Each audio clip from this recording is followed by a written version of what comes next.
Sebelum menonton atau menyimak cerita ini, jangan lupa subscribe agar tidak ketinggalan cerita-cerita menarik lainnya.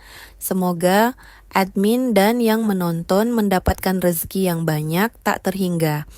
Di pinggiran jalan raya, antara kota Anggrek dan kota Melati, sebuah truk tua berwarna kuning kusam berhenti di sebuah warung kecil yang dikenal sebagai tempat favorit para sopir menepi.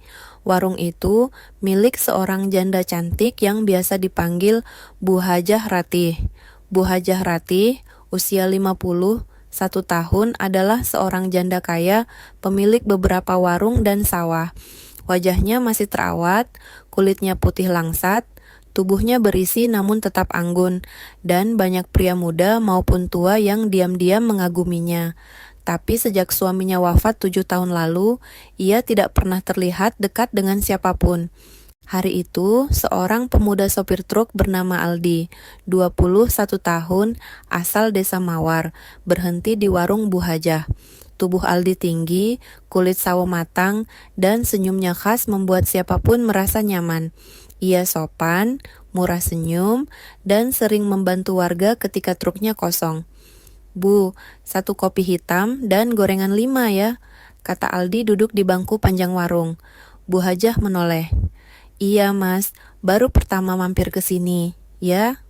"Iya bu, biasanya lewat jalur selatan, tapi tadi ada macet di Karangsari, jadi muter ke sini." Saat menyerahkan kopi, tangan Bu Hajah tak sengaja menyentuh jemari Aldi. Sekilas mata mereka saling bertatapan.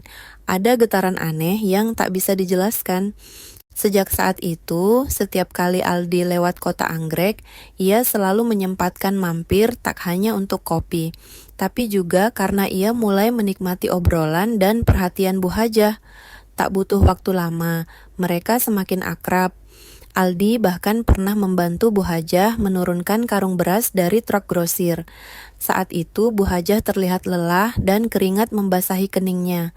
Aldi tanpa ragu menyeka keringat itu dengan ujung bajunya. "Masih kuat, Bu?" tanya Aldi sambil tersenyum. "Kalau ada kamu rasanya jadi muda lagi, Mas Aldi," jawab Bu Hajah lirih. Ucapan itu membuat Aldi tertegun. Ada nada lain di balik kalimatnya. Sejak itu, mereka mulai sering berkirim pesan lewat aplikasi chatting. Kadang sekadar menanyakan kabar, kadang lebih dari itu. Suatu malam, truk Aldi mogok di dekat desa tempat Bu Hajah tinggal. Tanpa pikir panjang, Bu Hajah menyuruh Aldi menginap di rumahnya. "Kamar tamu kosong kok, kamu bisa tidur di sana malam ini," katanya. Aldi sempat ragu, tapi rasa capek dan gerimis malam itu membuatnya mengangguk. Rumah Bu Hajah cukup besar, bergaya joglo modern. Bau harum melati menyambut di dalam rumah. Saat Aldi hendak masuk ke kamar tamu, Bu Hajah menyodorkan handuk dan sarung. "Kalau mau mandi, air hangat sudah saya siapkan," katanya sambil tersenyum, matanya teduh. Di malam itu ada sesuatu yang berbeda. Bukan hanya sekadar rasa nyaman, ada suasana yang perlahan memanas. Aldi keluar dari kamar mandi dengan hanya memakai sarung dan handuk menutup bahunya. Hembusan angin malam menerpa tubuhnya yang masih basah. Saat ia menuju kamar tamu, matanya tak sengaja menangkap sosok Bu Hajah Ratih di dapur, mengenakan daster tipis berwarna hijau pastel yang membentuk lekuk tubuhnya dengan sangat jelas. "Sudah mandi, Mas?" tanya Bu Hajah tanpa menoleh. "Sudah, Bu. Air hangatnya enak banget. Badan saya langsung segar," jawab Aldi sambil tersenyum canggung. "Kalau begitu, sini dulu. Temani saya minum teh. Udara dingin begini enaknya ngobrol." Mereka duduk berseberangan di ruang tengah diterangi lampu redup.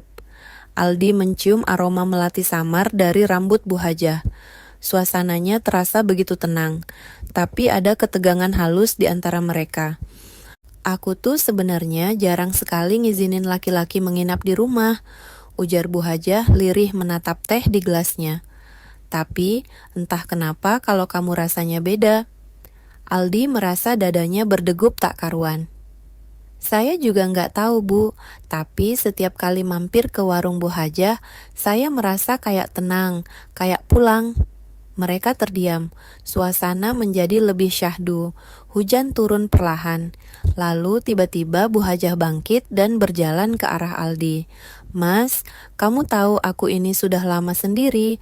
Semua orang lihat aku kuat, kaya, mandiri, tapi di dalam aku juga butuh seseorang yang bisa membuatku merasa dihargai sebagai wanita.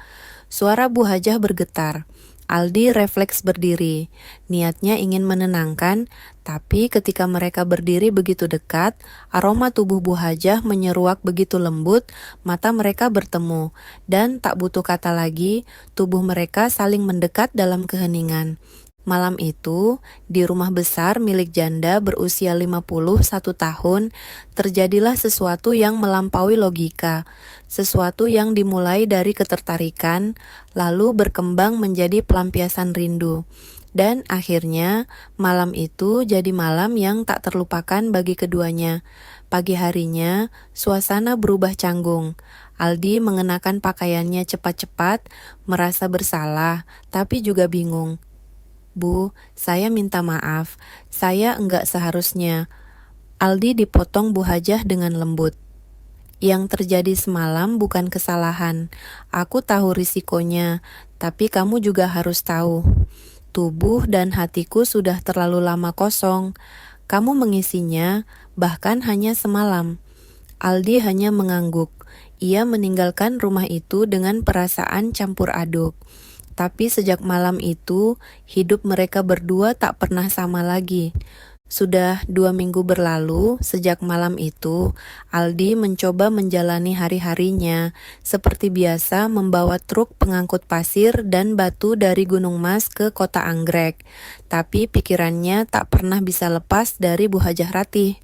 Wajah wanita itu terus menghantui benaknya, matanya, senyumnya, dan hangat tubuhnya di malam yang dingin itu. Aldi beberapa kali mengirim pesan, namun Bu Hajah tak langsung membalas. Hingga suatu sore, ponselnya bergetar. Bu Hajah, Mas Aldi bisa mampir ke warung malam ini, tapi jangan bilang siapa-siapa. Tanpa banyak pikir, Aldi langsung mengarahkan truknya ke jalan kecil menuju warung Bu Hajah. Ketika sampai, warung sudah tutup. Gerbang belakang rumah terbuka. Disitulah Bu Hajah menunggunya, mengenakan kerudung tipis dan gamis sederhana, tapi wajahnya tampak tegang. Mas, aku harus ngomong sesuatu, kata Bu Hajah setelah mereka duduk di dalam rumah. Aldi menatapnya gelisah. Ada apa, Bu? Bu Hajah menggigit bibir lalu menunduk. Aku telat sudah 2 minggu, Di. Jantung Aldi seolah berhenti. Maksudnya, aku hamil, Mas Aldi. Hening. Aldi tak mampu berkata-kata. Tubuhnya terasa lemas.